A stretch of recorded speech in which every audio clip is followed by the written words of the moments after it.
1930년대 조선의 밤은 깊고 차가웠습니다. 젖은 골목 바닥에 희미한 가로등 불빛이 번들거리고 사람들은 법보다 먼저 주먹의 그림자를 두려워하던 시절이었습니다. 그런데 이상한 소문 하나가 뒷골목을 삽시간에 얼어붙게 만들었습니다. 어떤 조직의 이름도 아니고 칼이나 총의 소문도 아니었습니다. 그저 한 사내가 이 근방에 나타났다는 이야기였습니다. 그 말이 퍼지는 순간 문을 열어두던 주막은 서둘러 빗장을 걸었고 큰 소리 치던 주먹들조차 담배를 비벼끄며 숨을 죽였습니다. 대체 누구였기에 수십 명의 부하를 거느린 자들조차 먼저 시선을 내리깔았던 걸까요? 그 이름은 이성순. 훗날 사람들은 그를 시라손이라 불렀습니다. 무리를 만들지 않았고 누구의 밑에도 들어가지 않았으며 어디에도 오래 머물지 않았던 사내. 조직의 간판도 든든한 뒷배도 화려한 말솜씨도 없었습니다. 그런데도 그의 이름은 칼날보다 먼저 퍼졌습니다. 더 기묘한 건 그 공포가 허풍이 아니라는 사실을 모두가 어렴풋이 알고 있었다는 점입니다. 누군가는 그를 짐승 같다고 했고 누군가는 사람의 몸을 빌린 재앙 같다고 수군댔습니다. 하지만 기록과 증언의 틈 사이에서 더 또렷하게 드러나는 건 따로 있습니다. 그는 전설이 되기 위해 싸운 것이 아니라 끝내 길들여지지 않기 위해 버텼다는 사실입니다. 시간을 더 거슬러 올라가 보겠습니다. 1916년 평안북도 신의주. 압록강 바람은 유난히 매서웠고 국경 도시는 늘 어딘가 비밀스럽고 불안한 기운을 품고 있었습니다. 그곳에서 이성수는 비교적 유복한 기독교 집안의 아들로 태어났다고 전해집니다. 그러나 시대는 한 사람의 안락함을 오래 허락하지 않았습니다. 나라 전체가 기울고 삶의 기반이 흔들리기 시작하자 집안의 온기도 조금씩 식어갔습니다. 따뜻한 방 안에서 자라야 할 소녀는 어느새 찬바람이 몰아치는 거리의 냄새를 먼저 익히게 됩니다. 어린 이성수는 남달랐다고 합니다. 누군가의 뒤에 숨는 법을 몰랐고 강한 자 앞에서 비위를 맞추는 재주도 없었습니다. 또래들이 무리를 지어 새를 과시할 때도 그는 이상하리만치 혼자 걷는 시간이 많았습니다. 외로워서였을까요? 아니면 처음부터 무리에 섞이는 순간 자기 안에 무언가가 죽는다고 느꼈던 걸까요? 알려진 바에 따르면 그는 아주 이른 시절부터 어떤 틀 안에 갇히는 것을 견디지 못했습니다. 그렇게 신의주의 겨울과 골목은 한 소년의 몸을 단련한 것이 아니라 그의 성질 자체를 바꿔놓았습니다. 빙판 위를 달리고 거친 바람을 정면으로 맞고 넘어져도 다시 일어서는 일이 반복되면서 소년의 몸에는 설명하기 어려운 야성이 배어들기 시작했습니다. 스승이 있었던 것도 아니고 번듯한 도장에서 체계를 배운 것도 아니었습니다. 그의 스승은 국경의 추위였고 교본은 살아남아야 한다는 본능뿐이었습니다. 그래서였을까요? 시간이 흐를수록 이성순의 눈빛은 점점 사람들 속의 사람이 아니라 홀로 벼랑 끝을 건너는 짐승의 그것처럼 변해갔다고 합니다. 그런데 진짜 문제는 그 다음이었습니다. 신의주의 가장 차가운 밤들은 아직 아무도 예상하지 못한 방향으로 그 소년을 밀어넣기 시작했기 때문입니다. 얼어붙은 압록강 너머 더 위험하고 더 잔혹한 세계가 조용히 그를 부르고 있었습니다. 얼어붙은 압록강의 밤은 살아있는 사람보다 죽은 침묵이 더 많은 곳이었습니다. 강 위로 바람이 한번 훑고 지나갈 때마다 얼음장 밑 어딘가에서 낮고 길게 금이 가는 소리가 울렸습니다. 사람들은 그 소리를 들으면 잠시 걸음을 멈췄습니다. 오늘 밤도 누군가 사라질 수 있다는 뜻이었기 때문입니다. 그런데 그 칠흑 같은 강 위를 낡은 외투 하나 걸친 젊은 사내가 너무도 담담한 얼굴로 건너고 있었습니다. 이성순. 아직 전설이라는 이름이 붙기 전이었지만 이미 그의 발걸음에는 남들과 다른 기묘한 무게가 배어 있었습니다. 그 시절 국경의 밤은 생존과 범죄의 경계가 뒤엉킨 회색지대였습니다. 먹고 살기 위해 법을 넘는 자들이 있었고 그들을 노려 짐을 빼앗는 자들이 있었습니다. 일본 헌병의 감시도 매서웠지만 더 무서운 것은 같은 인간의 눈빛이었습니다. 어둠 속에서 마주치는 손전등 불빛 하나, 수상한 기척 하나만으로도 목숨의 방향이 바뀌던 시절. 그런데 이성수는 조직의 보호를 받는 거물도 아니었고 칼을 허리에 찬 낭인도 아니었습니다. 그는 오직 맨몸으로 그 강을 오갔습니다. 왜였을까요? 세상을 너무 몰라서였을까요? 아니면 누구의 목도 아닌 자기 운명만큼은 스스로 짊어지겠다는 고집 때문이었을까요? 기록에 따르면 그는 밀수꾼으로 국경을 드나들며 몸을 더욱 극한으로 몰아넣었습니다. 달리는 화물열차 손잡이를 붙잡고 몸을 끌어올리고 눈과 얼음이 뒤섞인 비탈을 짐을 맨 채 넘어섰습니다. 실수 한 번이면 강물 아래로 사라질 수도 있었고 헌병의 손전등이 얼굴을 비추는 순간 모든 것이 끝날 수도 있었습니다. 그러나 더 기묘한 건 그런 밤이 반복될수록 그가 점점 더 두려움을 잃어갔다는 점입니다. 공포를 이겨낸 것이 아니라 공포와 함께 걷는 법을 배워버린 사내, 그때부터였을지도 모릅니다. 사람들은 그를 인간보다는 짐승에 가까운 존재로 보기 시작했습니다. 하지만 국경의 밤이 그를 시험한 것은 헌병만이 아니었습니다. 혼자 다니는 사내는 늘 쉬운 먹잇감으로 보였습니다. 어느 날 밤 눈 덮인 강둑 아래 좁은 길목에서 몇몇 사내가 그의 앞을 막아섰다고 전해집니다. 숫자로 밀어붙이면 끝날 일이라고 여겼겠지요. 한 명은 앞을 막고 다른 몇 명은 뒤를 끊었습니다. 숨이 하얗게 피어오르는 정적 속에서 그들은 이성순이 겁먹은 눈빛으로 물러서기를 기다렸습니다. 하지만 그는 물러서지 않았습니다. 오히려 더 낮게 숨을 고르며 상대의 발끝과 어깨를 번갈아 보았다고 합니다. 마치 사람을 보는 것이 아니라 덤벼드는 짐승의 움직임을 읽는 눈빛처럼 말입니다. 그날 이후 국경에는 이상한 소문이 떠돌기 시작했습니다. 무기를 든 쪽이 아니라 맨몸의 사내를 먼저 피해야 한다는 소문. 형님들, 여기서 잠깐입니다. 저 시절 국경의 찬바람이 느껴지신다면 구독과 좋아요로 함께해 주십시오. 전설은 늘 떠들썩하게 시작되지 않습니다. 가장 조용한 밤에 가장 낮은 자리에서 시작됩니다. 그리고 바로 그 조용한 밤들 끝에서 이성수는 더 넓고 더 잔혹한 대륙의 냄새를 맡기 시작했습니다. 압록강 너머 만주, 사람보다 탐욕이 더 크게 울부짖던 땅. 이제 신의주의 고독한 청년은 돌아오기 어려운 붉은 황야 쪽으로 천천히 발을 옮기고 있었습니다. 만주의 벌판은 넓었습니다. 너무 넓어서 사람 하나의 비명쯤은 바람에 실려 금세 사라졌습니다. 1930년대의 대륙은 지도 위에선 하나의 땅이었지만 실제로는 수많은 탐욕과 공포가 제각기 송곳니를 드러낸 거대한 무덤에 가까웠습니다. 흙먼지가 하늘을 덮고 말발굽 소리와 군 홧발 소리가 뒤섞이던 길. 그 길 위를 이성수는 또 혼자 걸었습니다. 누구의 호의도 누구의 깃발도 없이 말입니다. 낯선 조선인 청년 하나가 그런 땅에서 오래 버틴다는 것은 상식으로는 설명되지 않는 일이었습니다.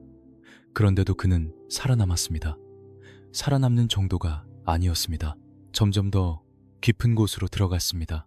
알려진 바에 따르면 만주의 뒷골목은 신의주와는 차원이 달랐습니다. 이권을 두고 다투는 낭인들, 국경을 떠도는 무리들, 힘으로만 질서를 세우려는 사내들이 밤마다 골목을 메웠습니다. 그들은 서로 뭉쳐 다녔고 숫자로 상대를 짓눌렀습니다. 그러니 혼자 움직이는 이방인은 그들에게 가장 쉬운 표적처럼 보였을 것입니다. 하지만 이상하게도 이성순을 한 번 잘못 건드린 뒤에는 같은 실수를 되풀이하려는 자가 많지 않았다고 합니다. 다음날 아침이면 술집 뒤편이나 먼지 쌓인 창고 앞에 누군가 신음하며 누워 있었고 그 사내가 누구 손에 당했는지는 굳이 묻지 않아도 눈치챌 수 있었다는 것입니다. 그는 여전히 무기를 믿지 않았습니다. 적어도 소문은 그렇게 전해졌습니다. 대신 그의 몸놀림은 점점 더 설명하기 어려운 영역으로 들어가기 시작했습니다. 거친 황야를 달리고 열차에 매달리고 얼음판과 진흙길을 번갈아 건너며 다져진 몸. 그것은 도장에서 다듬어진 동작이 아니었습니다. 누군가 보여준 기술도 아니었습니다. 맞으면 끝이라는 세계에서 수없이 버티며 얻어낸 날 것 그대로의 감각이었습니다. 상대가 칼을 꺼내들면 그는 칼을 보지 않고 그 사람의 숨을 받고 숫자가 많아질수록 오히려 틈이 어디에 생기는지를 먼저 읽었다고들 했습니다. 그래서였을까요? 싸움이 벌어진 자리에서 사람들은 그의 주먹보다 먼저 그가 순식간에 거리를 지워버리는 발걸음을 더 무서워했다고 합니다. 그 무렵부터 기묘한 별명이 그의 뒤를 따라붙기 시작합니다. 시라소니, 버려져도 끝내 살아남는 짐승, 혼자서도 숲을 건너는 포식자. 누가 처음 그렇게 불렀는지는 분명하지 않습니다.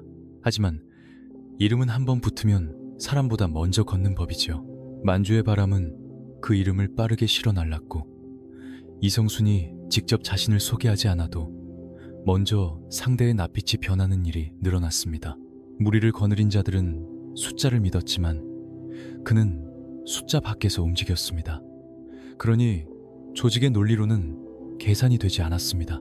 지킬 영토도 없고 협상할 부하도 없고 겁줄 가족도 없는 사내, 그런 자를 대체 어떻게 다뤄야 했을까요? 그리고 마침내 그의 발걸음은 하얼빈으로 향합니다.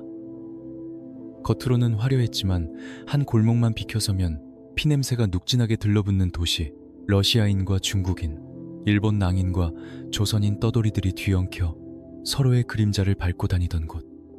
그곳의 밤은 국경보다 화려했고 황야보다 비열했습니다. 네온은 번쩍였지만 사람들의 눈빛은 더 차가웠습니다. 그리고 바로 그 도시의 안개 낀 골목에서 시라손이라는 이름은 단순한 소문이 아니라 누구도 외면할 수 없는 실체로 처음 모습을 드러내기 시작합니다. 하지만 하얼빈의 밤이 그에게 내민 것은 환대가 아니라 칼날처럼 얇고 긴 첫 번째 시험장이었습니다. 하얼빈의 밤 공기는 축축했습니다. 네온사인 불빛은 화려했지만 그 빛이 닿지 않은 골목마다 다른 법칙이 숨어 있었습니다. 술 냄새, 기름 냄새, 피비린내가 뒤섞인 벽돌길, 러시아 마피아와 중국계 조직, 일본 낭인들이 서로의 구역을 짓밟으며 칼끝으로 질서를 세우던 도시. 그 한복판을 이성수는 또 혼자 걸었습니다. 누군가의 이름을 팔지도 않았고 누구의 허락을 구하지도 않았습니다. 그런데 바로 그 점이 하얼빈 같은 도시에서는 가장 위험한 오만처럼 보였을 것입니다. 알려진 바에 따르면 하얼빈의 뒷골목은 혼자 다니는 이방인을 절대 오래 두지 않았습니다. 특히 배경도 없고 무리도 없고 겁먹은 기색조차 없는 조선인 사내는 더더욱 눈엣가시였을 것입니다. 어느 늦은 밤 안개가 낮게 깔린 골목 어귀에서 이성수는 결국 포위당했다고 전해집니다. 앞을 막은 자들, 뒤를 끄는 자들, 벽에 기대선 채 웃음을 흘리는 자들까지. 숫자만으로도 이미 승부는 끝났다고 믿었겠죠. 상식이라면 도망치거나 최소한 말로 시간을 벌어야 했습니다. 하지만 그는 이상하리만치 조용했습니다. 숨도 거칠지 않았고 시선도 흔들리지 않았습니다. 마치 이 싸움의 끝을 이미 본 사람처럼 그저 좁은 공간의 거리와 상대의 무게중심만을 가늠하고 있었다고 합니다.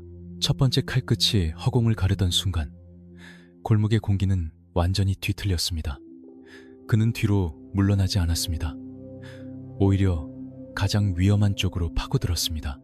체계적으로 배운 기술이라기보다 몸이 먼저 결정을 내린 것 같은 움직임. 가까운 자는 중심을 잃고 벽에 부딪혔고 뒤에서 달려들던 자는 엉킨 동료의 어깨에 걸려 휘청였습니다. 짧고 둔탁한 충돌음이 몇 차례 이어진 뒤 안개 낀 골목 바닥에는 신음소리만 무겁게 깔렸다고 합니다. 숫자가 많을수록 유리해야 하는데 이상하게도 그날 밤 숫자는 아무 힘이 되지 못했습니다. 왜였을까요? 그가 더 강해서였을까요?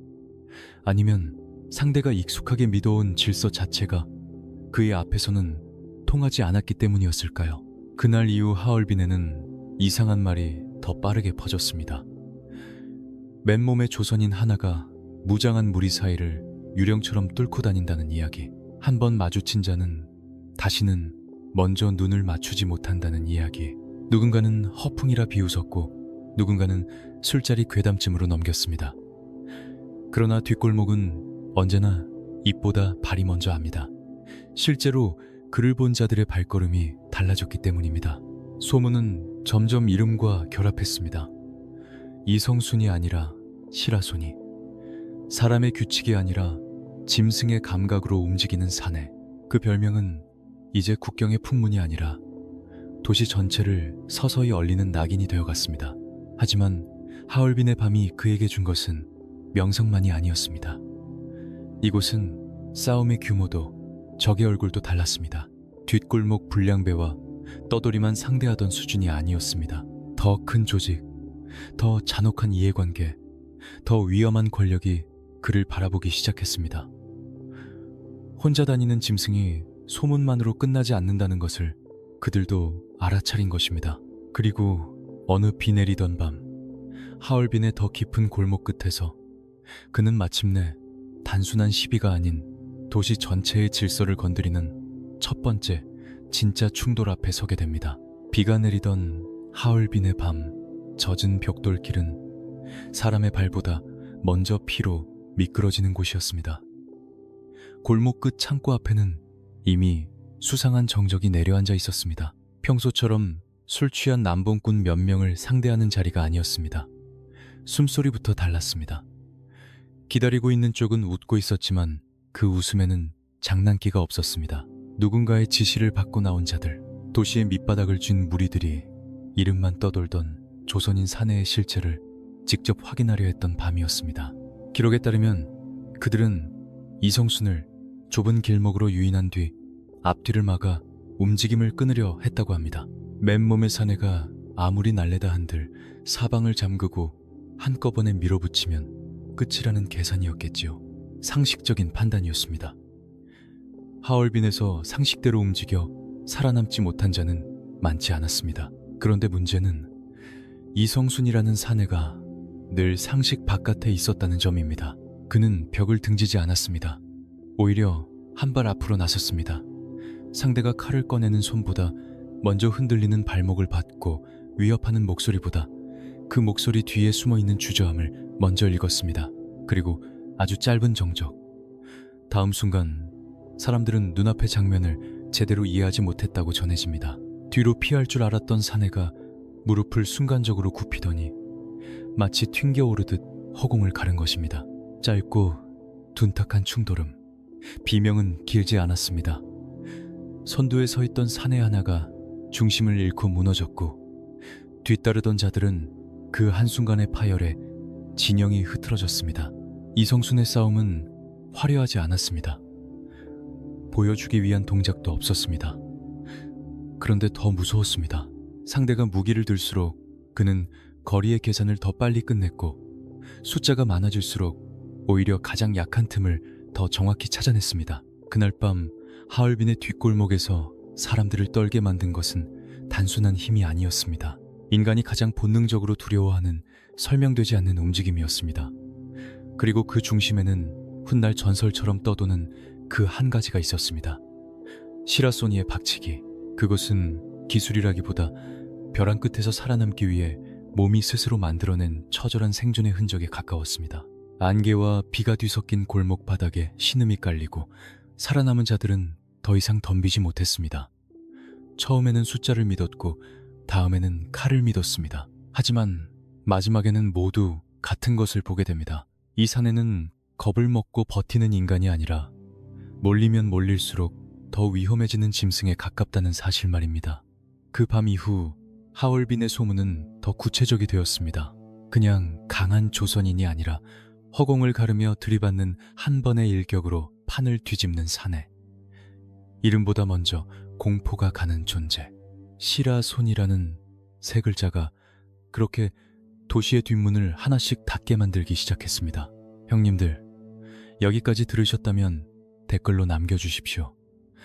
진짜 강함은 무리의 숫자라고 보시는지 끝까지 길들여지지 않는 도끼라고 보시는지 말입니다. 하지만 소문이 커질수록 그를 지켜보는 눈도 달라졌습니다. 하얼빈의 골목을 얼린 이름은 이제 대륙의 더 화려하고 더 잔혹한 도시로 흘러들어갔습니다. 네온사인과 제국의 군화가 함께 번들거리던 곳 상하이. 그리고 그 도시에서 이성수는 처음으로 거리의 폭력배가 아닌 훨씬 더 거대하고 차가운 권력과 마주하게 됩니다. 1940년대 상하이의 밤은 눈부셨습니다. 조개지의 네온은 비에 젖은 도로 위에서 번들거렸고 재즈와 웃음소리는 화려한 유리창 안쪽에서 흘러나왔습니다. 하지만 그 불빛에서 골목 하나만 비껴서면 전혀 다른 얼굴의 도시가 모습을 드러냈습니다. 군홧발 소리, 눅눅한 벽의 냄새, 낮게 깔린 의심과 공포. 상하이는 돈과 권력이 가장 세련된 얼굴로 웃고 있었지만 그 웃음 뒤에는 제국의 총구와 조직의 칼날이 동시에 숨어있던 곳이었습니다. 그리고 바로 그 도시를 낡은 코트 깃을 세운 조선인 사내 하나가 아무렇지 않게 가로질러 걷고 있었습니다. 하얼빈의 안개를 뚫고 건너온 시라소니의 이름은 이미 상하이의 뒷골목에도 조금씩 번져 있었다고 합니다. 무기를 들지 않는 사내, 조직을 만들지 않는 사내, 그런데도 수많은 무리를 상대로 물러서지 않는 사내. 처음 그 소문을 들은 자들은 반쯤은 비웃었을 것입니다. 상하이는 하얼빈과 달랐으니까요. 이곳에서는 단순한 주먹보다 더 거대한 질서가 군림했습니다. 거리의 폭력배를 넘어 식민지 권력과 제국의 군대가 도시의 숨통을 틀어쥐고 있었습니다. 그런 곳에서 맨몸의 사내가 끝까지 자기 식대로 버틸 수 있다고 믿는 것 자체가 무모해 보였을지도 모릅니다. 알려진 바에 따르면 그 무렵 이성수는 상하이에서 일본 헌병대와 연결된 위압적인 권력과 마주하게 됩니다. 정확한 정황은 여러 전원으로 엇갈리지만 공통으로 남는 분위기는 분명합니다. 많은 이들이 제복만 보아도 고개를 숙이던 시대, 권총과 군도가 인간의 존엄보다 먼저 앞세워지던 공간, 그 살벌한 공기 한가운데서도 그는 쉽게 시선을 피하지 않았다는 것입니다. 남들은 눈을 내리깔고 말끝을 흐렸지만 그는 끝내 몸을 낮춰 비굴해지는 법을 배우지 못했습니다. 왜였을까요? 용감해서였을까요? 아니면 굴복하는 순간 자신이 평생 지켜온 어떤 마지막 선이 영영 무너진다고 느꼈기 때문이었을까요? 좁고 답답한 실내, 군홧발이 바닥을 누르는 소리, 금속의 냄새가 공기를 짓누르는 숨막히는 정적. 누구라도 그 자리에선 목숨부터 계산했을 것입니다. 하지만 기록에 따르면 그는 달랐습니다. 협박이 커질수록 오히려 더 고요해졌고 상대가 권력을 앞세울수록 더 차갑게 중심을 낮췄습니다. 그리고 찰나의 파열, 무장한 자들이 당연하다고 믿던 우위가 한순간 흔들렸다는 이야기는 이후 상하이의 밤을 타고 빠르게 번져나갑니다. 중요한 건 누가 쓰러졌는가 보다 제국의 공포가 한 명의 맨몸 앞에서 예상만큼 완벽하지 않았다는 사실이었습니다. 그날 이후 시라손이라는 이름은 단순히 싸움을 잘하는 떠돌이의 별명이 아니게 됩니다. 그것은 돈에도 조직에도 제복에도 쉽게 길들여지지 않는 존재를 가리키는 말이 되어갔습니다. 그러나 세상이 그런 존재를 오래 내버려 둘 리 없었습니다. 힘 있는 자들은 그를 끌어들이고 싶어 했고 통제할 수 없다면 꺾고 싶어 했습니다. 상하이의 끈적한 밤공기 속에서 이성순 역시 느꼈을 것입니다. 이제 자신을 노리는 것은 뒷골목의 시비가 아니라 훨씬 더 거대한 질서라는 사실을 말입니다. 그리고 그 거대한 물결 끝에는 머지않아 해방 직전 조선의 1940년대 중반 해방을 앞둔 조선의 밤거리는 이상하리만치 숨이 막혔습니다. 거리에는 아직 환희가 오지 않았고 사람들은 기쁨보다 먼저 불안을 배웠습니다. 종로와 명동, 충무로의 골목마다 각자의 깃발을 숨긴 사내들이 어둠을 나눠 먹고 있었고 술집 문틈으로 새어나오는 웃음소리마저 어딘가 날이 서 있었습니다. 바로 그때 국경과 대륙을 떠돌던 한 이름이 다시 조선 땅을 해노 돌아왔다는 소문이 퍼지기 시작했습니다. 이성순, 시라소니. 그 이름이 바람을 타고 번질수록 서울의 뒷골목은 마치 누군가 보이지 않는 성냥불을 들이댄 것처럼 서서히 긴장으로 달아올랐습니다. 이상한 일이었습니다. 그는 조직을 만들었다는 말도 없었고 어느 세력을 등에 업고 귀환했다는 소식도 없었습니다. 부하 수십 명을 데리고 금에 환영한 보스도 아니었습니다. 그저 낡은 코트 하나 걸치고 돌아온 사내일 뿐이었습니다. 그런데 왜 수백의 조직원을 거느린 거물들조차 먼저 침을 삼키며 그의 동선을 확인하려 했을까요? 왜 종로의 오래된 주먹들마저 술잔을 내려놓고 그 이름이 정말 돌아온 것이 맞느냐고 낮은 목소리로 되묻기 시작했을까요? 알려진 바에 따르면 대륙에서 돌아온 이성수는 서울의 질서를 탐내지 않았습니다. 누구의 구역을 빼앗겠다고 으름장을 놓지도 않았고 자기 세력을 키우기 위해 사람을 끌어모으지도 않았습니다. 그저 거리를 걸었습니다. 그것도 너무 태연하게 마치 오래 비워두었던 길을 다시 확인하듯 천천히 걸었습니다. 하지만 바로 그 무심함이 더 큰 공포가 되었습니다. 지키려는 영토가 있는 자는 계산할 수 있습니다. 가족이 있고 부하가 있고 창고와 돈줄이 있는 자는 약점이 분명합니다. 그러나 아무것도 쥐지 않은 사내는 반대로 어디에도 묶이지 않습니다. 잃을 것이 적은 자, 아니 끝내 누구의 것도 되지 않겠다고 마음먹은 자야말로 가장 다루기 어려운 법이었습니다. 그 무렵 서울의 어둠은 이미 새로운 질서로 넘어가고 있었습니다. 해방의 기운과 함께 구시대의 주먹뿐 아니라 정치와 이념의 그림자까지 골목으로 흘러들고 있었습니다. 어제의 동지가 오늘은 적이 되고 오늘의 의리가 내일은 거래가 되는 시절. 사람들은 더 이상 힘만으로 싸우지 않았습니다. 줄을 섰고 편을 갈랐고 더 큰 권력을 뒤에 세우기 시작했습니다. 하지만 이성수는 그 모든 흐름과 정반대로 걸었습니다. 편도 없고 주인도 없고 깃발도 없는 사내. 그래서 더 위험했습니다. 그는 오래된 방식의 마지막 생존자였고 동시에 새로운 시대가 가장 먼저 제거하고 싶어할 변수였으니까요. 서울의 거물들은 곧 직감합니다. 저 사내를 적으로 돌리면 피곤해진다. 그러나 아군으로 만들 수 있다면 판이 통째로 뒤집힌다. 그때부터 은밀한 손길이 움직이기 시작했습니다. 사람을 통해, 술자리를 통해, 돈봉투를 통해 형님이라 부르는 목소리도 있었고 함께 가자며 길을 내어주는 자들도 있었습니다. 하지만 그는 쉽게 고개를 끄덕이지 않았습니다. 대륙의 바람과 얼어붙은 강을 건너며 배운 단 하나의 철칙. 누구 밑으로 들어가는 순간 살아남는 방식도 남의 것이 된다는 사실. 그래서 그는 다시 혼자가 되기를 택합니다. 그리고 마침내 서울 전체가 숨을 삼키게 될 운명의 이름 하나가 그의 앞에 떠오르기 시작했습니다. 종로의 산맥, 수백의 부하를 거느린 절대자 김두한. 조선 뒷골목의 두 포식자가 같은 밤공기 아래 놓이는 순간 사람들은 알았습니다. 이제 서울의 침묵은 더 이상 오래 버티지 못하리라는 것을. 1940년대 후반 종로의 밤은 사람의 체온보다 권력의 온도가 더 높았습니다. 전체가 끊긴 뒤에도 불빛은 쉽게 꺼지지 않았고 골목마다 각자의 규칙을 믿는 사내들이 숨을 죽인 채 서 있었습니다. 그 한가운데에 김두한이라는 이름이 있었습니다. 수백의 조직원, 넓은 구역, 굳게 짜인 위계. 당시 종로의 질서는 단순한 주먹질이 아니라 수많은 눈과 귀와 발로 유지되는 거대한 생태계였습니다. 그런 세계에 홀로 걸어 들어간다는 것은 스스로 죽음을 부르는 일과 다르지 않았습니다. 그런데도 어느 밤 낡은 코트를 입은 사내 하나가 그 심장부를 향해 너무도 느긋하게 걸어 들어왔습니다. 이성순이었습니다.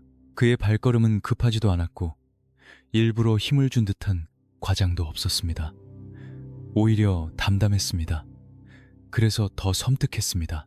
주변을 지키던 조직원들은 처음에는 그를 막아 세울 타이밍을 재고 있었을 것입니다. 하지만 가까이 다가올수록 그 표정과 걸음에는 설명하기 어려운 무게가 있었습니다. 겁을 감춘 허세가 아니라 정말로 물러날 생각이 없는 사람만이 풍기는 냉기가 있었습니다. 그날 밤 종로의 공기가 유난히 무거웠다고 전해지는 이유도 아마 그것 때문일 것입니다.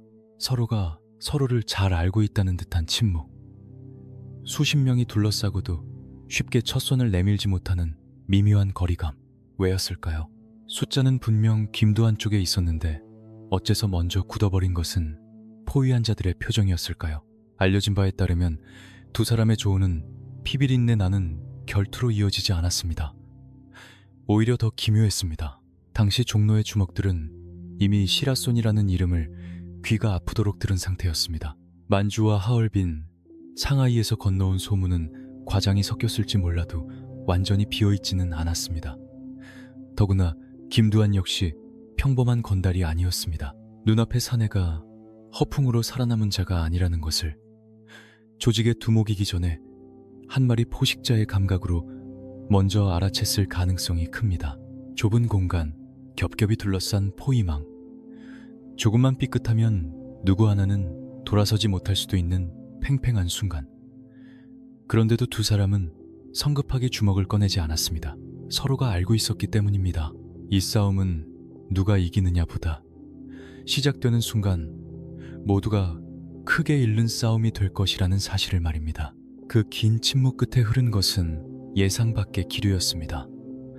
전해지는 바에 따르면 김두한은 노골적인 적의를 거두고 예를 갖추는 태도를 보였다고 합니다. 그것은 비굴함이 아니라 계산이었고 동시에 인정이었을 것입니다. 조직의 힘으로도 완전히 통제할 수 없는 자를 억지로 꺾으려 들면 종로 전체가 흔들릴 수 있다는 판단, 반대로 그런 존재와 불필요한 피를 섞지 않는 편이 낫다는 냉정한 감각. 그래서 그 밤의 진짜 승부는 주먹이 아니라 눈빛과 침묵 속에서 끝났는지도 모릅니다. 피 한 방울 흐르지 않았는데도 그 자리에 있던 사람들 대부분은 잊지 못할 공포를 느꼈다고 합니다. 세상엔 조직으로 세운 성벽조차 쉽게 가둘 수 없는 사내가 있다는 사실을 처음으로 실감했기 때문입니다. 형님들, 바로 이런 대목에서 전설은 만들어집니다. 힘이 부딪히지 않아도 모두가 결과를 알아버리는 순간, 그게 진짜 무서운 법입니다. 댓글로 남겨주십시오. 여러분이라면 그 밤 종로의 침묵 속에서 누구의 눈을 먼저 피했을 것 같습니까? 하지만 그 조용한 조우가 끝이 아니었습니다. 오히려 그날 이후 서울의 거물들과 정치의 그림자는 더 집요하게 이성순을 주시하기 시작했습니다. 누구 밑에도 들어가지 않는 사내, 돈으로도 의리로도 세력으로도 묶이지 않는 존재. 그런 자는 존중의 대상이기 전에 언젠가 반드시 처리해야 할 불안 그 자체였으니까요. 그리고 해방의 환희가 채식기도 전에 총구와 이념이 거리를 뒤덮는 더 차갑고 비열한 시대가 천천히 문을 열고 있었습니다. 1945년 8월 이후 서울의 하늘은 분명 해방을 맞았는데 거리의 공기는 조금도 가벼워지지 않았습니다. 사람들은 태극기를 흔들었지만 골목 안쪽에서는 벌써 다른 깃발들이 더 빠르게 펄럭이고 있었습니다. 종로와 명동, 충무로의 밤은 더 이상 주먹만으로 굴러가지 않았습니다. 어제까지는 의리와 체면이란 말이 통하던 자리에도 이제는 좌와 우, 보복과 선동, 자금과 정보가 더 먼저 오갔습니다. 해방은 분명 왔는데 왜 거리는 더 차갑고 더 비열해졌던 걸까요? 알려진 바에 따르면 이 무렵의 서울은 주먹보다 총이 앞서는 시대로 급격히 기울고 있었습니다. 정치 세력은 거리의 폭력을 필요로 했고 거리의 주먹들은 정치의 그늘을 원했습니다. 서로의 탐욕이 맞아떨어진 자리에서 뒷골목의 사내들은 순식간에 이념의 이름을 입기 시작했습니다. 낮에는 민족과 정의를 말하고 밤에는 반대편의 문을 두드리며 협박과 테러를 벌이는 기괴한 풍경. 해방의 빛이 가장 먼저 비춰야 할 거리에서 오히려 더 짙은 그림자가 자라나고 있었던 것입니다. 그 와중에 이성수는 여전히 혼자였습니다. 그는 누군가의 깃발 아래 서지 않았고 누구의 선전물에도 얼굴을 내밀지 않았습니다. 그래서 더욱 눈에 띄었습니다. 힘 있는 자들 입장에서 그는 너무 탐나는 칼이었고 동시에 너무 불안한 변수였습니다. 시라소니가 어느 한쪽에만 서준다면 판은 단숨에 기울 수 있습니다. 반대로 끝까지 그 누구의 것도 되지 않는다면 그 자체로 질서를 흔드는 그림자가 됩니다. 그래서였을까요? 그를 향한 손길은 이전보다 훨씬 더 정중하고 훨씬 더 끈질겨졌다고 합니다. 밀실에는 늘 비슷한 공기가 흘렀습니다. 닫힌 문, 눅눅한 담배 연기, 두툼한 봉투, 낮고 부드러운 목소리. 형님 한 번만 손잡아 주십시오. 함께 가면 세상이 달라집니다. 위험한 일은 저희가 다 알아서 하겠습니다. 듣기에는 달콤한 말이었습니다. 누군가는 자리도 약속했고 누군가는 보호를 약속했고 누군가는 돈과 사람을 약속했습니다. 얼핏 보면 모두가 그를 존중하는 듯 했습니다. 하지만 정말 그랬을까요? 그들이 원한 것은 시라손이라는 한 인간이었을까요? 아니면 그 이름이 지닌 공포와 상징을 자기 편의 무기로 쓰고 싶었던 것 뿐이었을까요? 기록에 따르면 그는 그런 자리를 번번이 차갑게 빠져나왔다고 합니다. 대답은 길지 않았고 표정도 크지 않았습니다. 그저 듣고 담배를 피우고 몸을 일으켜 문을 나섰을 뿐입니다. 누구는 그를 고집불통이라 했고 누구는 시대를 읽지 못하는 낡은 사내라 비웃었습니다. 그러나 이성수는 이미 대륙의 밤에서 너무 많은 것을 봤습니다. 총을 든 자가 결국 더 큰 총 앞에 쓰러지는 꼴, 권력에 기대어 커진 자가 권력의 변덕 앞에 버려지는 꼴, 오늘의 동지가 내일의 배신자가 되는 꼴. 그는 알았던 것입니다. 어느 편에 서는 순간 더 이상 자기 다리로 걷는 사내가 아니라 남의 손에 쥔 도구가 된다는 사실을 말입니다. 하지만 문제는 바로 거기서 시작됐습니다.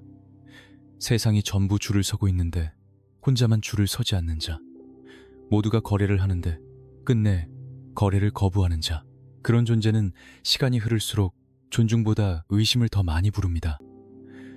겉으로는 형님이랑니라 부르며 웃던 눈빛 뒤에서 서늘한 계산이 싹트기 시작합니다. 저 사람은 언젠가 누구 편도 들지 않은 채 우리 모두의 약점이 될 수 있다.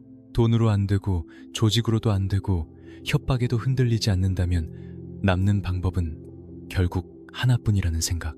해방의 혼돈 속에서 시라소니는 점점 전설이 되어갔지만 동시에 더 거대한 사냥감으로 떠오르고 있었습니다. 그리고 그 차가운 계산 끝에서 서울의 어둠은 이제 한 사람의 이름을 더 또렷하게 품기 시작합니다. 동대문의 새로운 포식자, 맨주먹의 낭만이 아니라 권력과 자본의 냄새를 먼저 익힌 사내 이정재. 시대가 바뀌었다는 것을 가장 영리하게 알아챈 자가 마침내 고독한 늑대의 목줄을 노리기 시작하고 있었습니다. 1950년대 초, 전쟁의 상처가 채 아물지 않은 서울에는 새로운 냄새가 떠돌고 있었습니다. 예전처럼 젖은 골목과 술집의 비린내만이 아니었습니다. 시장 바닥의 땀 냄새, 지폐가 손을 타고 넘어가는 소리, 그리고 양복 안쪽에 숨겨진 권력의 냄새였습니다. 그 중심에 동대문이 있었습니다. 사람과 물건과 돈이 한꺼번에 몰려드는 거대한 욕망의 용광로. 밤이 깊을수록 더 환해지는 천막 불빛 아래 주먹보다 계산이 빠른 자들이 하나둘 고개를 들기 시작했습니다. 그리고 그 한복판에 이정재라는 이름이 조용히 그러나 집요하게 뿌리를 내리고 있었습니다. 알려진 바에 따르면 이정재는 예전 방식의 주먹과는 결이 달랐습니다. 그는 단순히 싸움을 잘하는 사내가 아니었습니다.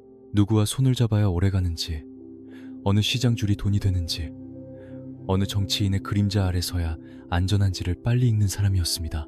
낭만과 의리라는 낡은 말에 기대지 않았고 오히려 그 말들을 필요할 때만 꺼내 쓰는데 능했다고 전해집니다. 한때 거리의 사내였지만 이제 그는 거리만으로는 부족하다는 사실을 너무도 잘 알고 있었습니다. 서울의 새로운 포식자는 칼을 쥐기 전에 장부를 쥐고 주먹을 내밀기 전에 윗선을 확인하는 법을 배운 자였습니다. 바로 그 점이 이성순과 정반대였습니다. 시라소니는 여전히 낡은 코트 주머니에 두 손을 찔러 넣고 혼자 걸었습니다. 누구의 사무실도 자신의 집처럼 드나들었고 누구의 허락도 먼저 구하지 않았습니다. 그 자유로움은 한때 전설의 냄새였지만 시대가 바뀌자 누군가에게는 눈의 가시가 되기 시작했습니다. 특히 완벽한 질서와 위계를 세우고 싶어하는 이정재 같은 사내에게는 더더욱 그랬을 것입니다. 수백의 행동대원이 줄을 맞춰 움직이는 왕국 안으로 낡은 전설 하나가 불쑥 걸어들어와 모든 긴장을 무너뜨리는 일. 그것은 단순한 불편함이 아니라 권력의 체면을 갉아먹는 모욕이었을지 모릅니다. 기록에 따르면 이성수는 과거의 인연을 이유로 이정재 앞에서도 쉽게 몸을 낮추지 않았습니다. 동대문의 화려한 사무실, 번듯한 책상, 말쑥한 양복들 사이에서도 그는 예전 거리의 방식대로 행동했습니다. 누군가는 그것을 형님다운 태도라고 봤고 누군가는 시대착오적인 오만이라 여겼습니다. 하지만 중요한 건 따로 있었습니다. 이정재가 피와 돈으로 세운 세계는 철저한 상하 질서 위에 서 있었고, 시라소니는 그 질서 자체를 인정하지 않는 사람이었다는 점입니다. 부하들 앞에서 권위가 흔들리는 순간 냉혹한 보스는 웃고 넘기지 못합니다. 더구나 그 상대가 수많은 소문과 공포를 등에 업은 살아있는 전설이라면 더욱 그렇습니다. 겉으로는 예우가 오갔습니다. 형님이라는 말도 나왔고 웃음도 있었습니다. 하지만 그 웃음 뒤에는 점점 더 짙은 계산이 서려갔다고 합니다. 과거의 선배를 계속 품고 가는 것이 이득인지, 아니면 지금 이 자리에서 질서를 다시 세우는 편이 더 안전한지. 동대문의 천막 사이로 밤바람이 스며들 때마다 이정재의 머릿속에서는 같은 질문이 반복되었을 것입니다. 통제되지 않는 전설을 옆에 두고 왕국을 완성할 수 있는가? 아니면 언젠가 반드시 손을 봐야 하는가? 형님들, 세상이 바뀌면 강한 자의 얼굴도 바뀝니다. 맨주먹의 시대가 지나가고 계산의 시대가 오면 제일 먼저 표적이 되는 건 끝까지 변하지 않는 사람입니다. 그리고 바로 그때부터 동대문의 가장 어두운 방 안에서는 눈에 보이지 않는 거미줄이 하나씩 짜이기 시작했습니다. 웃음으로 맞이하던 문, 예를 갖추던 자리, 정중한 부탁의 말들, 그 모든 것이 언젠가 한 번에 닫혀버릴 덫이 될 줄, 그날의 이성수는 과연 어디까지 감지하고 있었을까요? 1953년 여름의 끝자락, 서울의 밤 공기는 유난히 눅눅했습니다. 동대문 시장 골목을 메운 사람들 소리는 평소와 다르지 않았지만 그 소란 바깥쪽 어딘가에는 설명하기 힘든 정적이 천천히 내려앉고 있었습니다. 낮에는 상인들의 흥정이 오가고 밤에는 주먹들의 눈빛이 교차하던 그 거리. 그런데 그날만큼은 마치 누군가 일부러 숨을 죽인 것처럼 몇몇 골목의 공기가 비정상적으로 고요했다고 전해집니다. 알려진 바에 따르면 이정재 쪽에서 먼저 손을 내밀었습니다. 겉으로 보기엔 별일 아니었습니다. 형님, 잠깐 사무실로 들르시지요. 정리할 이야기도 있고 드릴 말씀도 있습니다. 오래된 인연을 아는 사람이라면 충분히 받아들일 법한 말이었습니다. 게다가 그 무렵까지도 이성수는 끝까지 과거의 질서를 완전히 버리지 못한 사람이었습니다. 세상이 바뀌고 의리라는 말이 점점 값싸게 쓰여도 한때 형님이라 불렀던 자들이 정말 끝까지 선을 넘으리라고는 믿고 싶지 않았던 것인지도 모릅니다. 그래서였을까요? 그는 그 부름을 듣고도 크게 의심하지 않았다고 합니다. 그날 밤 이성수는 여느 때처럼 낡은 코트를 걸치고 길을 나섰습니다. 호의도 없었고 따로 사람을 부르지도 않았습니다. 늘 그래왔듯 혼자였습니다. 그것이 그의 방식이었고 자존심이었습니다. 하지만 시대는 이미 그의 방식을 비웃기 시작한 뒤였습니다. 동대문 쪽으로 향하는 발걸음은 무겁지 않았으나 시장의 몇몇 사람들은 그 뒷모습을 보고 괜히 시선을 오래 두지 못했다고 합니다. 이유를 설명할 수는 없었겠죠. 다만 오래된 거리에 촉이라는 것이 있습니다. 오늘 밤은 뭔가 이상하다. 그 감각이 사람들의 발끝을 먼저 얼어붙게 만드는 법입니다. 사무실이 있던 건물은 평소에도 사람들이 들락거리던 곳이었습니다. 그래서 더 자연스러웠고 그래서 더 위험했습니다. 노골적인 덫은 누구나 경계합니다. 그러나 익숙한 문, 익숙한 계단, 익숙한 인사가 이어지면 인간은 스스로 방심을 허락하게 됩니다. 기록에 따르면 그날의 건물은 이상할 정도로 조용했습니다. 복도는 비어 있었고 문틈에서 새어나오던 잡담 소리도 거의 없었습니다. 마치 안에서 모두 숨을 멈춘 채 누군가를 기다리고 있었던 것처럼 말입니다. 이성수는 계단을 천천히 올랐다고 전해집니다. 구두 밑창이 나무 계단을 누를 때마다 둔탁한 울림이 복도에 번졌습니다. 한 걸음 또 한 걸음. 평소 같으면 별 의미 없는 소리였을 그 발자국이 그날 밤만큼은 이상하리만치 길고 무겁게 들렸다고 합니다. 문 앞에 선 그는 잠시 손을 멈췄습니다. 아주 짧은 순간이었습니다. 냄새였을까요? 공기의 결이었을까요? 아니면 수십 년을 어둠 속에서 살아남은 자만이 느끼는 마지막 직감이었을까요? 하지만 그 짧은 망설임은 곧 사라졌습니다. 그는 등을 돌리지 않았습니다. 끝까지 물러서지 않는 것, 그것이 시라소니 이성순이라는 이름의 전부였기 때문입니다. 문고리에 손이 닿는 순간 동대문의 밤은 더 이상 예전의 밤이 아니게 됩니다. 낭만과 체면으로 겨우 붙들어두던 오래된 주먹의 규칙은 그 문 안에서 조용히 숨을 거두고 자본과 권력이 빚어낸 더 차갑고 비열한 방식이 모습을 드러낼 준비를 마치고 있었습니다. 그리고 바로 그 문 하나 너머에서 고독한 늑대의 인생을 영원히 바꿔놓을 밀실의 공기가 숨을 죽인 채 그를 기다리고 있었습니다.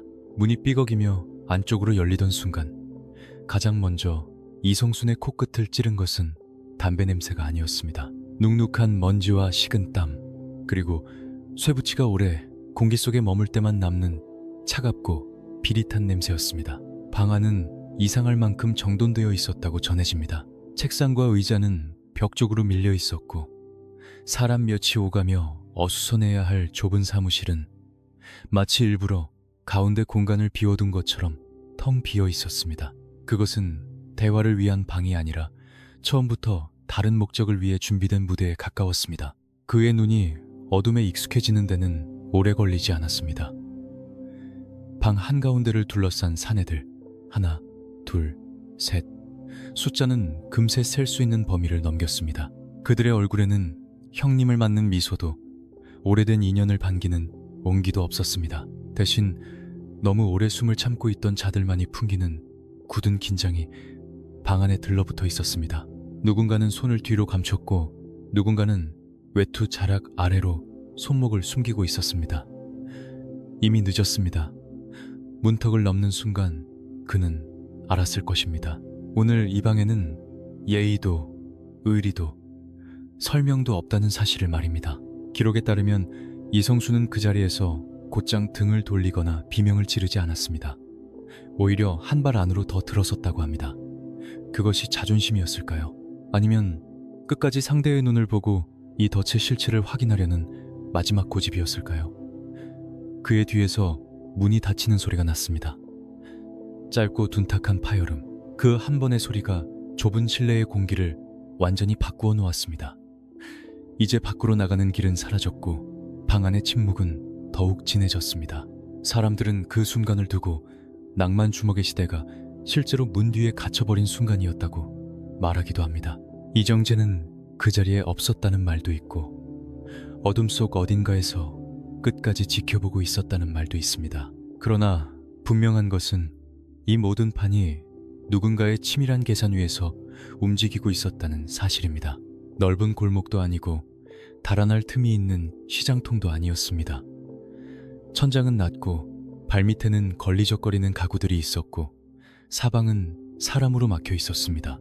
시라소니의 가장 무서운 무기였던 도약과 박치기가 제대로 살아나기 어려운 공간, 그를 한 번에 무너뜨리려면 어디로 불러들여야 하는지 상대는 너무 잘 알고 있었습니다. 하지만 그들은 한 가지를 끝까지 확신하지 못했을지도 모릅니다. 좁은 방에 가둔다고 해서 정말 저 사내의 숨통까지 가둘 수 있는가? 뼈가 부서지는 순간까지도 물러서지 않는 사람을 숫자만으로 끝낼 수 있는가? 그래서였을까요? 첫 손을 내미는 일조차 잠깐의 망설임이 필요했다고 전해집니다. 그 짧은 머뭇거림 속에서 이성수는 방 안을 천천히 훑었습니다. 누구의 어깨가 먼저 떨리는지, 누가 가장 약한 고리인지, 어디가 막혔고 어디가 비어있는지, 수십 년을 살아남은 짐승의 눈빛은 마지막 순간에도 여전히 살아있었습니다. 그리고 바로 그때였습니다. 팽팽한 정적을 찢으며 누군가가 먼저 움직였습니다. 숨겨두었던 둔기가 어둠 속에서 번뜩였고 좁은 방의 공기는 단숨에 뒤집혔습니다. 동대문의 밀실에 갇힌 전설은 이제 말이 아니라 몸으로 대답해야 하는 마지막 밤 앞에 서 있었습니다. 과연 첫 번째 쇳덩이가 허공을 가르던 그 찰나, 시라소니 이성수는 무엇을 보았을까요? 첫 번째 둔기가 허공을 가르며 내려오던 순간 이성수는 본능처럼 몸을 비틀었습니다. 쇳덩이는 그의 어깨를 스치듯 지나가 벽을 때렸고 좁은 방 안에 둔탁한 울림이 퍼졌습니다. 그 한 번의 소리로 모든 망설임이 끝났습니다. 사내들은 더 이상 숨길 것도 꾸밀 것도 없다는 듯 한꺼번에 움직였고 방 안의 공기는 순식간에 짓눌린 숨소리와 거친 발소리로 뒤엉켰습니다. 그곳은 더 이상 사무실이 아니었습니다. 오래된 인연도, 형님이라는 호칭도, 주먹 3개의 낡은 체면도 그 순간 완전히 찢겨나갔습니다. 알려진 바에 따르면 초반의 흐름은 동대문 쪽의 예상만큼 단순하지 않았습니다. 이성수는 물러서지 않았습니다. 오히려 가장 먼저 들어온 사내의 중심을 무너뜨리며 정면을 흔들었다고 전해집니다. 좁은 공간이었지만 그는 마지막까지 자기 몸의 각도를 버리지 않았습니다. 책상 모서리와 의자 다리 사이, 한치만 틀어져도 넘어질 수 있는 틈에서조차 그는 상대의 발과 어깨를 먼저 읽었습니다. 누군가가 뒤에서 팔을 잡으려 들면 몸을 낮춰 빠져나왔고 앞에서 밀고 들어오는 자는 짧고 묵직한 반격으로 거리를 벌렸다고 합니다. 방 안에 있던 자들 가운데 몇은 그 순간 처음 느꼈을지도 모릅니다. 전설은 허풍으로 버텨온 이름이 아니라는 것을 말입니다. 그러나 현실은 냉혹했습니다. 이곳은 대륙의 벌판도 하얼빈의 골목도 아니었습니다. 천장은 낮고 공간은 비좁았고 사방은 사람으로 막혀 있었습니다. 그의 가장 무서운 무기였던 도약은 충분히 살아나지 못했고 한 번 움직일 때마다 가구와 벽이 동선을 잡아먹었습니다. 그가 한 명을 막아내면 다른 둘이 비집고 들어왔고 정면을 뚫으려 하면 측면에서 새로운 압박이 밀려왔습니다. 맨몸으로 수많은 밤을 건너온 사내였지만 이 방은 처음부터 그의 몸을 가두기 위해 설계된 함정에 가까웠습니다. 그럼에도 그는 무너지지 않았습니다. 기록에 따르면 몇 차례의 충돌 뒤에도 이성수는 끝내 무릎을 꿇지 않았다고 합니다. 숨은 거칠어졌고 낡은 코트는 이미 찢겨 있었지만 그의 눈빛만은 여전히 차갑게 살아있었습니다. 그 눈빛을 마주한 몇몇 행동대원들은 선뜻 거리를 좁히지 못했다고 전해집니다. 분명 수적으로는 압도하고 있는데도 어째서 저 사내는 아직도 쓰러지지 않는가? 어째서 몰아붙일수록 더 위험해지는가? 그 물음이 방 안의 살기를 잠깐씩 흔들었습니다. 하지만 이 싸움은 정면 대결이 아니라 사냥이었습니다. 의리보다 결과를, 체면보다 확실한 제거를 택한 시대의 방식. 그래서 그들은 곧 방향을 바꾸기 시작했습니다. 상체를 노리다 물러나는 대신 더 낮고 더 비열한 계산으로 움직이기 시작한 것입니다. 움직임을 끊어야 한다. 날아오르지 못하게 해야 한다. 그 순간부터 방 안의 시선은 하나같이 같은 곳으로 모여들기 시작했습니다. 평생 그를 전설로 만든 바로 그 두 다리. 그리고 다음 새소리는 이전과 전혀 다른 의도를 품은 채 더 낮 방 안의 공기가 달라진 것은 그때부터였습니다. 처음에는 분노와 흥분으로 달려들던 사내들의 눈빛이 어느 순간부터 차갑고 계산적인 것으로 바뀌었습니다. 저 사내를 정면에서 꺾으려 들수록 일이 길어진다. 숨을 끊는 것보다 먼저 움직임부터 끊어야 한다. 그 판단이 좁은 밀실안을 서늘하게 훑고 지나갔습니다. 그리고 그들의 시선은 하나같이 같은 곳에 머물렀습니다. 만주의 얼음판을 건너고 하얼빈의 안개 낀 골목을 날아오르며 수십 년 동안 시라손이라는 이름을 만들어낸 바로 그 두 다리였습니다. 알려진 바에 따르면 이어진 움직임은 처음과는 결이 달랐습니다. 더 이상 무모하게 상체를 향해 달려드는 자가 없었습니다. 누군가는 정면에서 시선을 묶었고 누군가는 옆으로 돌았고 또 다른 누군가는 한순간의 빈틈만 기다렸습니다. 이성수는 여전히 버텼습니다. 몸은 이미 무거워졌고 숨은 점점 짧아졌지만 상대의 발끝과 어깨를 읽는 감각은 끝까지 남아있었습니다. 한 명이 들어오면 비틀어 피했고 가까이 붙는 자는 짧게 밀어냈습니다. 그러나 숫자는 줄지 않았고 방은 너무 좁았습니다. 한 번의 회피가 다음 회피를 위한 공간을 만들어주지 못하는 구조. 그것이 이 밀실의 가장 잔혹한 점이었습니다. 그리고 마침내 그 순간이 왔습니다. 정면에서 시선을 끌던 사내 하나가 크게 소리를 질렀고 반사적으로 몸이 그쪽으로 기울던 찰나 낮고 묵직한 쇳소리가 아래쪽에서 파고들었습니다. 이성수는 급히 중심을 옮겼지만 사방이 가로막힌 공간에서는 그조차 반박자 늦을 수밖에 없었습니다.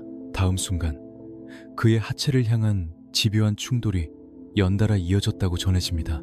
넓은 공간이었다면 한번 튕겨오르며 포위망을 찢었을지도 모릅니다. 하지만 그날 밤의 방 안에는 그럴 여지가 없었습니다. 가구와 벽, 사람과 사람 사이의 틈이 그의 몸을 계속 붙들었습니다. 그는 곧장 쓰러지지 않았습니다. 오히려 더 놀라운 것은 그 뒤였는지도 모릅니다. 보통의 인간이라면 이미 균형을 잃고 바닥으로 무너졌을 순간에도 그는 벽을 짚고 다시 몸을 세우려 했다고 합니다. 눈빛은 흐려지지 않았고 입술도 쉽게 열리지 않았습니다. 마치 자신의 육체가 어디까지 버틸 수 있는지 끝까지 시험이라도 하듯 그는 마지막 남은 힘을 쥐어짜고 있었습니다. 그 모습을 본 몇몇 사내들은 오히려 더 겁을 먹었다고 합니다. 무너져야 할 사람이 아직 무너지지 않는다는 것, 그것은 숫자로 만든 우위보다 더 깊은 공포를 주는 법이니까요. 하지만 시대는 이미 낭만을 기다려주지 않았습니다. 방 안의 사내들은 뒤로 물러나지 않았고 망설임도 다시 길어지지 않았습니다. 한 번 꺾인 균형 위로 더 무거운 압박이 쏟아졌고 끝내 전설의 몸은 비틀거리기 시작했습니다. 그는 다시 일어서려 했고 다시 버티려 했습니다. 그러나 사람의 몸은 의지만으로 모든 것을 넘을 수는 없습니다. 오랫동안 짐승처럼 살아남아온 사내의 두 다리가 그날 밤 처음으로 자기 뜻대로 움직이지 않았다는 사실, 바로 그 현실이 밀실의 공기를 가장 차갑게 만들었습니다. 결국 한순간 그의 몸이 크게 흔들렸습니다. 방 안의 모든 숨이 동시에 돋은 듯한 정적, 그리고 다음 찰나 시라소니 이성수는 더 이상 예전처럼 날아오를 수 없는 몸으로 차가운 바닥과 마주하게 됩니다. 그러나 기묘하게도 진짜 무서운 장면은 그 다음부터 시작되고 있었습니다. 쓰러진 거인이 완전히 끝난 것처럼 보였던 바로 그 순간, 그의 눈빛만은 아직 조금도 꺼지지 않고 남아있었기 때문입니다. 차가운 바닥에 몸이 닿는 순간 방 안의 시간은 잠깐 멈춘 듯 했습니다. 방금 전까지 거친 숨소리와 발소리로 뒤엉키던 밀실에 이상하리만치 무거운 정적이 내려앉았다고 전해집니다. 누구도 쉽게 다가서지 못했습니다. 쓰러진 것은 분명 한 사람인데 그 한 사람의 존재감이 아직도 방 전체를 붙들고 있었기 때문입니다. 이성수는 바닥을 짚은 채 고개를 조금 들었습니다. 흐트러진 숨, 찢어진 코트, 말을 잃은 방안. 그런데도 그의 눈빛만은 여전히 살아있었습니다. 완전히 꺾인 사람의 눈이 아니었습니다. 끝까지 상대를 기억하고 끝까지 이 밤을 잊지 않겠다고 말하는 눈빛이었습니다. 알려진 바에 따르면 바로 그 눈빛 때문에 몇몇 행동대원들은 마지막까지 선뜻 가까이 다가서지 못했다고 합니다. 이미 승부는 기운 듯 보였고 숫자도 공간도 모두 자기들 편이었는데도 이상한 불안이 남았던 것입니다. 혹시라도 저 사내가 다시 일어나는 건 아닐까? 혹시라도 단 한 번 더 몸을 튕겨 올리는 건 아닐까? 만주와 하얼빈, 상하이를 건너온 소문은 그들의 머릿속에서 아직 끝나지 않았습니다.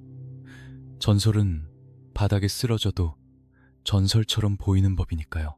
그러나 그날 밤의 밀실은 끝내 자비를 허락하지 않았습니다. 상대는 의리를 확인하러 온 것이 아니라 시대의 마지막 남은 낭만을 아예 움직이지 못하게 만들려 했습니다. 그래서 그들은 다시 천천히 거리를 좁혔다고 전해집니다. 그 순간 이성순도 알았을 것입니다. 이 싸움은 더 이상 이기고 지는 문제가 아니라는 것을, 살아남는 방식이 달라진 시대가 자기 같은 존재를 어떻게 처리하는지 몸으로 보여주는 밤이라는 것을 말입니다. 그는 바닥을 짚고 한 번 더 몸을 일으키려 했습니다. 팔에 힘을 모으고 남은 균형을 붙잡으려 했습니다. 하지만 뜻대로 따라주지 않는 하체가 그를 다시 붙들었습니다. 그 짧은 순간 밀실 안의 공기는 단순한 분노가 아니라 깊고 서늘한 배신의 냄새로 가득 찼습니다. 그 배신은 단순히 몇몇 사내의 배반이 아니었습니다. 맨주먹으로 버티던 시대 전체가 등을 돌린 것과도 비슷했습니다. 한때 형님이라 불렀던 입들, 한때 의리를 말하던 얼굴들, 한때 거리의 규칙을 믿던 세계가 모두 이 작은 방 안에서 다른 얼굴로 변해 있었습니다. 그래서였을까요? 기록에 따르면 이성수는 끝까지 비명을 길게 흘리지 않았습니다.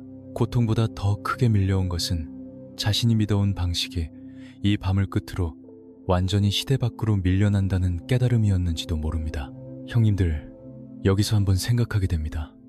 사람을 쓰러뜨리는 건 힘만이 아니라 시대가 바뀌는 방식일지도 모릅니다. 끝까지 자기 방식대로 살았던 사람의 말로가 왜 더 서늘하게 남는지 댓글로 남겨주십시오. 한참 뒤 방 안의 사내들은 비로소 숨을 길게 내쉬었다고 합니다. 누군가는 끝났다고 여겼고 누군가는 이제 다시는 예전처럼 돌아오지 못할 거라 확신했을 것입니다. 하지만 그들이 미처 다 보지 못한 것이 하나 있었습니다. 바닥에 기대어 가쁜 숨을 몰아쉬던 이성순의 눈동자 속에는 아직 불씨가 남아있었다는 사실입니다. 몸은 무너졌지만 마음은 아직 완전히 꺼지지 않았습니다. 그리고 바로 그 꺼지지 않은 불씨가 훗날 병실의 소독약 냄새가 방 안가득 눅눅하게 내려앉아 있었습니다. 창문 틈으로 새어들어온 겨울빛은 희미했고 하얀 천장에 매달린 백열등은 사람의 얼굴을 따뜻하게 비추기보다 더 창백하게 만들었습니다. 그 침대 위에 이성순이 누워 있었다고 전해집니다. 온몸은 붕대로 감겨 있었고 숨을 들이쉴 때마다 갈비뼈 아래에서 둔탁한 통증이 천천히 번졌습니다. 하지만 그를 가장 깊이 짓누른 것은 몸의 고통만이 아니었습니다. 움직이려 할 때마다 뜻대로 따라주지 않는 두 다리, 한때 수십 명의 포위망을 찢고 날아오르던 몸이 이제는 침대 가장자리조차 쉽게 벗어나지 못한다는 사실이 그의 침묵을 더 무겁게 만들었습니다. 알려진 바에 따르면 병실의 밤은 특히 길었습니다. 낮에는 사람들의 발소리와 간호사의 그림자가 오갔지만 밤이 오면 모든 것이 벗었습니다. 시계 초침 소리, 멀리서 들려오는 기침, 그리고 자기 안에서만 계속 반복되는 기억. 동대문의 좁은 밀실, 닫히던 문, 어둠 속에서 번뜩이던 사내들의 눈빛, 끝내 자신을 향해 돌아선 익숙한 얼굴들. 그는 잠을 이루지 못했다고 합니다. 눈을 감으면 배신의 냄새가 다시 살아났고 눈을 뜨면 움직이지 않는 다리가 먼저 시야에 들어왔습니다. 사람은 몸이 부서질 때보다 스스로 믿어온 세계가 무너질 때 더 깊이 망가지는 법입니다. 그 무렵 병실을 드나든 몇몇 이들은 그의 눈빛이 달라졌다고 회상합니다. 예전처럼 날것의 야성이 번뜩이는 것이 아니라 더 낮고 더 차가운 무언가가 가라앉아 있었다는 것입니다. 분노는 컸지만 소리로 터지지 않았고 원망은 깊었지만 입 밖으로 쉽게 나오지 않았습니다. 대신 침묵이 길어졌습니다. 그 침묵 속에서 그는 오래도록 자기 자신과 마주해야 했을지도 모릅니다. 평생 무리에 기대지 않았던 사내가 결국 사람의 얼굴을 한 덫에 걸려 쓰러졌다는 사실, 주먹의 세계에도 마지막 선이 남아있다고 믿었던 자신이 얼마나 낡은 시대를 붙들고 있었는지 깨닫는 순간, 그것은 육체의 상처보다 더 천천히, 더 집요하게 그를 파고들었습니다. 기록에 따르면 그때 처음으로 그의 곁에 차가운 금속의 그림자가 드리워졌다는 말이 남아있습니다. 평생 맨몸을 고집하던 사내가 복수라는 단어 앞에서 흔들렸다는 전언입니다. 그것은 단순한 살이라기보다 무너진 자존심과 배신당한 세월이 한꺼번에 뒤엉킨 어두운 충동에 가까웠을 것입니다. 그러나 바로 그 지점에서 이야기는 더 비극적으로 변합니다. 누구보다 비열한 방식을 경멸해온 사람이 가장 절망적인 밤 끝에서 스스로 그 경계 앞에 서게 된 것입니다. 총을 품는 순간 그는 과연 원수를 향해 다가가는 것일까요? 아니면 평생 지켜온 마지막 선을 자기 손으로 넘어서는 것일까요? 병실의 불은 늦은 밤까지 꺼지지 않았다고 합니다. 그는 말을 아꼈고 사람들은 눈치를 보며 물러났습니다. 백열등 아래 드리운 그의 그림자는 예전보다 작아졌지만 이상하게도 더 짙어 보였습니다. 무너진 전설의 숨은 붙어 있었고 꺾인 몸 안에선 아직 끝나지 않은 밤이 천천히 끓고 있었습니다. 그리고 바로 그 차가운 병실 한 구석에서 시라소니 이성순의 남은 인생을 완전히 바꾸어 놓을 마지막 선택이 조용히 모습을 드러내고 있었습니다. 과연 그는 배신의 핏값을 끝내 자기 손으로 받으려 했던 것일까요? 병실의 새벽은 유난히 차갑습니다. 복도 끝 전등 하나가 깜빡일 때마다 벽에 드리운 그림자는 길어졌다 짧아졌다를 반복합니다. 그 희미한 불빛 아래 이성수는 한참 동안 말이 없었습니다. 움직이지 않는 두 다리 위로 담요가 덮여 있었고 손등 위로는 푸른 혈관이 붉어져 있었습니다. 한때 허공을 가르며 날아오르던 몸이 이제 침대 난간 하나에도 기대야 하는 현실. 그것은 단순한 부상이 아니라 전설의 시간을 정지시킨 선고와도 같았습니다. 알려진 바에 따르면 그 무렵 그의 곁에는 이전과 전혀 다른 냄새가 스며들기 시작했습니다. 땀과 흙, 담배와 비 냄새가 아니라 차갑고 무거운 금속의 기척이었습니다. 누군가는 그가 끝내 권총을 손에 쥐었다고 전하고 또 누군가는 마지막까지 망설였다고도 말합니다. 분명한 것은 하나입니다. 그는 처음으로 맨주먹 바깥의 세계를 진지하게 바라보게 되었다는 점입니다. 평생 비겁하다고 여겼던 방식, 숨어서 겨누고 멀리서 끝내는 방식. 왜 그는 그토록 혐오하던 경계 앞에 서게 된 것일까요? 답은 어쩌면 단순했습니다. 분노였습니다. 그러나 그 분노는 거리의 싸움에서 올라오는 뜨거운 혈기가 아니었습니다. 자신을 형님이라 부르던 자들이 좁은 밀실에서 때로 덤벼들었다는 사실. 한 시대의 마지막 의리가 돈과 권력 앞에서 너무도 쉽게 무너졌다는 사실. 그리고 무엇보다 두 다리가 예전처럼 돌아오지 않을지도 모른다는 절망이 한데 엉켜 있었습니다.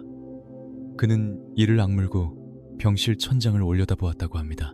복수를 생각하면 심장은 뜨거워졌지만 동시에 손끝은 이상하게 차가워졌습니다. 사람을 마지막으로 무너뜨리는 것은 상처보다 허무라는 말을 그는 그때 처음 실감했는지도 모릅니다. 그 차가운 밤들 속에서 그의 안에는 두 개의 목소리가 마주섰을 것입니다. 하나는 외쳤겠지요. 이정재를 끝내야 한다. 그래야 이 밤이 끝난다. 그래야 배신의 값이 치러진다. 하지만 다른 하나는 더 낮고 더 집요했을 겁니다. 방아쇠를 당기는 순간 너 역시 그들과 다를 것이 무엇이냐고. 맨몸으로 버틴 세월, 끝까지 무리에 기대지 않으려 했던 자존심, 총을 비웃으며 걸어온 시간들이 단 한 번의 선택으로 무너질 수 있다는 사실. 앞에서 그는 오래 침묵했습니다. 침묵은 두려움이 아니었습니다. 마지막 선이 어디인지 스스로 묻는 시간이었습니다. 기록에 따르면 그는 차가운 금속을 손에 쥐고도 쉽게 움직이지 못했습니다. 복수는 눈앞에 선명했지만 그 길 끝에는 자신이 가장 경멸하던 얼굴이 기다리고 있었기 때문입니다.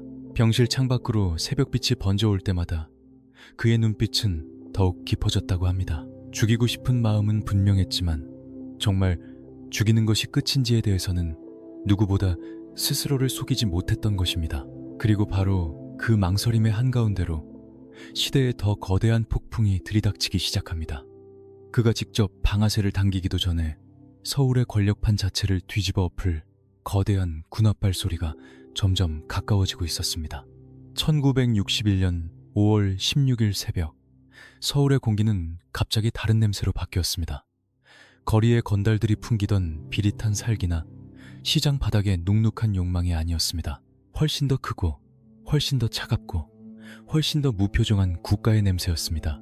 군수합발 소리가 도시의 골목과 관청과 뒷방을 한꺼번에 짓밟기 시작하자 그동안 자신들이 세상의 주인인 줄 알았던 사내들의 얼굴에도 처음으로 진짜 공포가 번졌다고 합니다. 총을 등에 업고 사람을 움직이던 정치 깡패들조차 더 큰 총 앞에서는 한순간에 표정을 잃었습니다. 알려진 바에 따르면 그 거대한 물결은 동대문의 왕국도 예외 없이 덮쳤습니다. 한때 수많은 부하와 돈줄, 정치의 비호를 등에 업고 서울을 쥐락펴락하던 이정재, 밀실에서 누군가의 생을 꺾고도 끝내 웃을 수 있을 것 같았던 그 사내의 이름도 군사정권이 쓸어올린 명단 속에서는 하나의 먹잇감에 지나지 않았습니다. 시대가 바뀌자 권력의 언어도 달라졌습니다. 어제까지 필요했던 폭력은 오늘 갑자기 제거 대상이 되었고, 어제까지 충성의 증거였던 피해 흔적은 오늘 법과 질서의 이름 아래 공개적으로 조롱당하기 시작했습니다. 사람들은 그 광경을 보며 뒤늦게 깨달았을지도 모릅니다. 깡패의 세계에서 가장 강한 자도 국가라는 더 거대한 폭력 앞에서는 너무도 쉽게 작아진다는 사실을 말입니다. 이 소식은 결국 병실과 허름한 방을 오가던 이성순의 귀에도 들어갔습니다. 자신이 그토록 품속에서 벼려온 이름 이정재, 직접 찾아가 마지막 값을 치르게 하리라 마음먹었던 상대가 정작 자신의 손이 아니라 더 거대한 시대의 손에 붙들려 무너지고 있다는 이야기였습니다. 아마 그 순간 그는 기묘한 침묵에 잠겼을 것입니다. 통쾌했을까요? 아닐 것입니다. 허무했을 가능성이 더 큽니다. 사람이 오래 붙들고 있던 복수는 상대의 죽음보다 그 복수의 명분이 자기 손을 떠나는 순간 더 먼저 무너지는 법이니까요. 기록에 따르면 이정재가 처참하게 끌려가고 모욕을 당하는 모습을 보며 사람들은 시대의 정의가 왔다고 말하기도 했습니다. 그러나 이성순의 마음속은 그렇게 단순하지 않았을 것입니다. 자신을 배신한 원수가 무너졌다는 사실보다 그 원수를 향해 품었던 사리가 너무 허무하게 갈 곳을 잃어버렸다는 감각. 품속의 차가운 금속은 더 이상 목적을 가진 무기가 아니라 끝나지 못한 분노의 잔해처럼 느껴졌을지도 모릅니다. 방아쇠를 당기지 못한 것이 아니라 방아쇠를 당겨야 할 이유 자체가 시대의 소음 속에서 찢겨나가 버린 것입니다. 형님들, 여기서 이 이야기가 더 서늘해집니다. 원수가 망했다고 해서 마음의 상처까지 사라지는 건 아니더군요. 진짜 무서운 건 복수의 끝이 아니라 복수조차 허무해지는 순간인지도 모릅니다. 그 뒤로 이성순의 침묵은 더 깊어졌다고 전해집니다. 몸은 이미 예전이 아니었고 마음속에서 붙들고 있던 마지막 칼끝마저 허공으로 흩어졌습니다. 한때 만주와 하얼빈의 밤을 뚫고 걸었던 사내가 이제는 자기 안에 남은 분노를 어디로 보내야 할지 모른 채 긴 시간을 견뎌야 했던 것입니다. 그러나 바로 그 공허의 밑바닥에서 누구도 예상하지 못한 또 하나의 변화가 조용히 시작되고 있었습니다. 피로 끝날 줄 알았던 이 이야기는 뜻밖에도 용서라는 더 낯설고 더 무거운 방향, 복수의 명분이 허공으로 증발한 뒤에도 사람의 마음은 곧장 조용해지지 않습니다. 오히려 더 깊은 심연이 찾아옵니다. 이성순에게도 그랬을 것입니다. 원수를 향해 겨누던 분노는 사라지지 않았는데 정작 그 분노를 쏟아부을 대상과 방식이 한순간에 무너져 내린 뒤의 공허. 그것은 뜨겁게 타오르는 불길이 아니라 속을 오래 태우는 잿더미에 가까웠습니다. 방 안은 조용했고 창밖으로는 비가 오거나 바람이 불었겠지요. 그러나 더 시끄러운 것은 그의 안쪽이었을 겁니다. 내가 끝까지 붙들고 있던 것이 대체 무엇이었나? 사람을 죽이면 정말 이 밤이 끝나는가?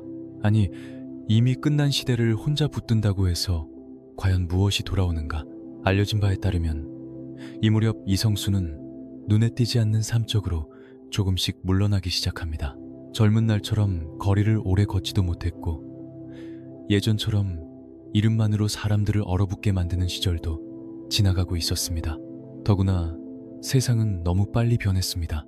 한때 피와 주먹으로 서열을 가르던 자들은 양복을 입고 다른 얼굴로 살아남았고 더 교활한 폭력은 합법의 그림자 속으로 숨어들었습니다. 그런 세상에서 절뚝이는 다리와 낡은 코트만 남은 사내는 오히려 더 선명하게 보았을지도 모릅니다. 끝내 남는 것은 승리도 아니고 복수의 쾌감도 아니라는 사실을 말입니다. 그래서였을까요?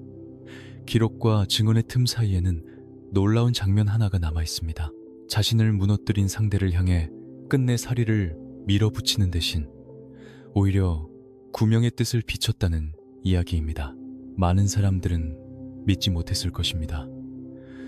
동대문의 밀실에서 다리가 꺾이고 병실에서 차가운 복수를 벼리던 사내가 어째서 그런 선택을 할 수 있었느냐고 말입니다. 나약해졌다고 비웃는 이도 있었을지 모릅니다. 하지만 정말 그랬을까요? 사람을 찢어 죽이는 것보다 더 어려운 일이 있다면 끝내 증오에 먹히지 않는 것 아닐까요? 그 선택은 하루아침에 내려진 결심이 아니었을 겁니다. 오랜 밤들, 긴 침묵, 부서진 몸으로 버텨낸 시간들이 한 겹씩 쌓인 끝에 겨우 도달한 자리였을 것입니다. 그는 누구보다 잘 알고 있었을 테니까요. 배신을 피로 갚으면 잠시 시원할 수는 있어도 그 다음엔 또 다른 밤이 이어질 뿐이라는 것을. 대륙의 황야에서, 상하이의 안개 속에서, 해방 후 서울의 골목에서, 그리고 동대문의 밀실에서 그는 수없이 봐왔습니다. 폭력은 언제나 다음 폭력을 부른다는 사실을 말입니다. 그렇다면 그 굴레를 끊는 일은 주먹을 더 세게 쥐는 데 있는 것이 아니라 스스로 손을 펴는 데 있었는지도 모릅니다. 물론 그것이 과거를 잊었다는 뜻은 아니었습니다. 용서는 기억을 지우는 일이 아니니까요. 오히려 끝까지 기억하되 그 기억에 자기 남은 생을 잡아먹히지 않겠다는 결심에 더 가까웠을 것입니다. 이성수는 그렇게 조금씩 다른 방향을 바라보기 시작합니다.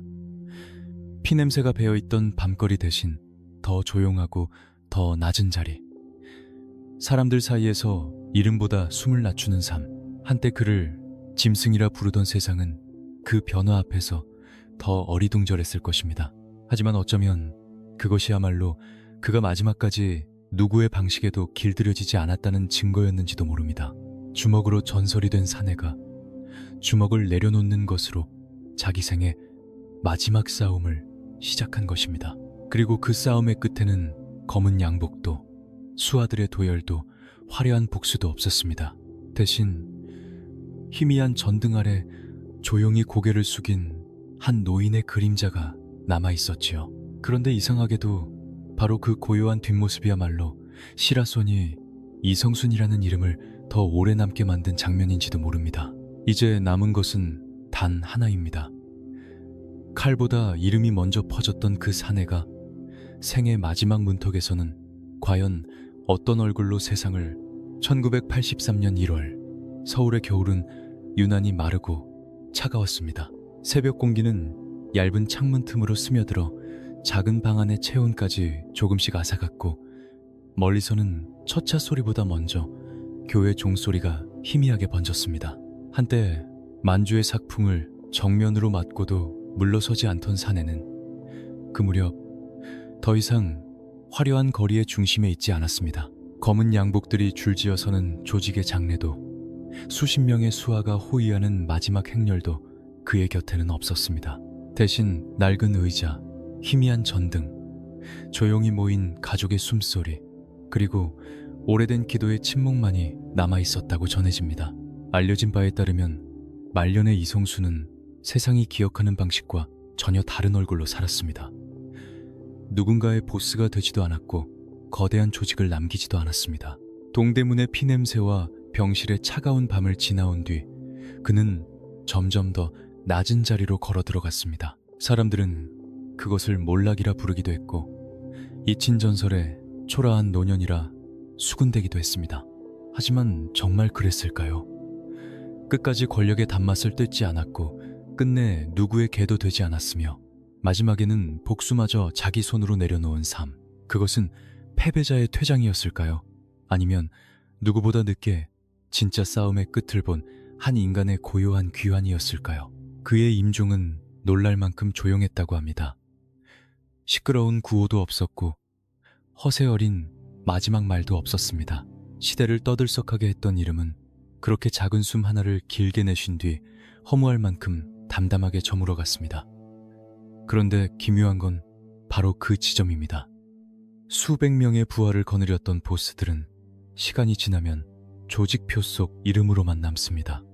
하지만 아무 조직도 남기지 않은 이 고독한 사내의 이름은 오히려 더 오래 사람들 입에 남았습니다. 왜였을까요?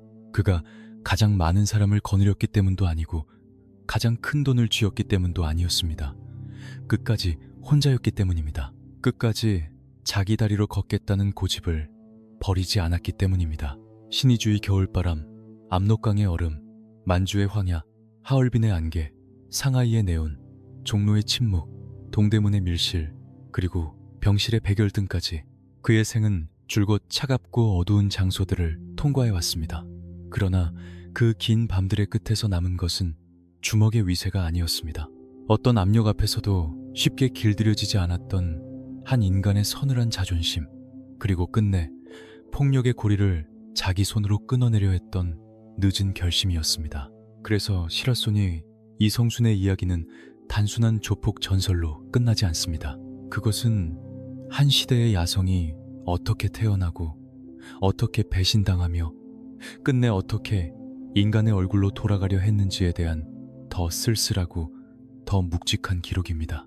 칼보다 이름이 먼저 퍼졌던 사내, 누구의 부하도 누구의 충견도 되지 않았던 마지막 고독한 늑대. 그의 사진은 이제 낡은 흑백 속에서 침묵하고 있지만 이상하게도 그 눈빛만은 아직도 우리를 오래 붙잡습니다. 진짜 강함이란 대체 무엇이었을까요? 수백을 거느리는 권력이었을까요? 아니면 모든 것을 잃고도 끝내 자기 영혼만은 넘겨주지 않는 고독한 버팀이었을까요? 겨울비가 내린 뒤에 서울 거리는 언제나 조금 더 차갑습니다. 사람들은 바쁘게 스쳐 지나가고 오래된 골목은 재개발의 먼지 속으로 하나씩 사라져갔습니다.